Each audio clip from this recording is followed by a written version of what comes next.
নমস্কার বন্ধুরা, আমি এই পেশেন্টকে গত দুদিন আগে আপনাদের দেখিয়েছিলাম। একটা অ্যাকিউট নি পেন নিয়ে উনি এসেছিলেন। হাঁটতে পারছিলেন না, দুটো হাঁটু ভীষণ ফুলে গেছিলো। সরি, ওনার বাঁ হাতে, আপনার বাঁ হাঁটুটাই তো, বাঁ হাঁটুটাই ওনার ফুলে গেছিলো। আমি অ্যাকিউট কেস হিসেবেই এটা দেখেছিলাম, কারণ হঠাৎ করেই ব্যথাটা শুরু হয়েছিল। আমি ওনাকে রাস্টক্স 1M রিপিটেড ডোজে দিয়েছিলাম।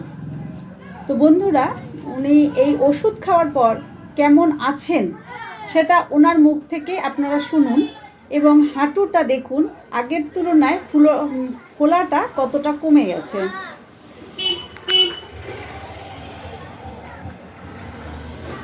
আপনি বলুন, এখন ওষুধ খাওয়ার পর আপনি কেমন আছেন? ওষুধ খাওয়ার পরে, দিদির ওষুধ খাওয়ার পরে ভালো আছি।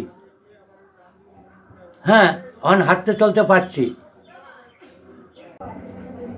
তবে বন্ধুরা, এই কেসটা আমি আপাতত অ্যাকিউট হিসেবে ট্রিটমেন্ট করলাম, কিন্তু এটা যদি নেক্সট ব্যাক করে তাহলে এটাকে আমার ক্রনিক হিসেবে ট্রিটমেন্ট করতে হবে।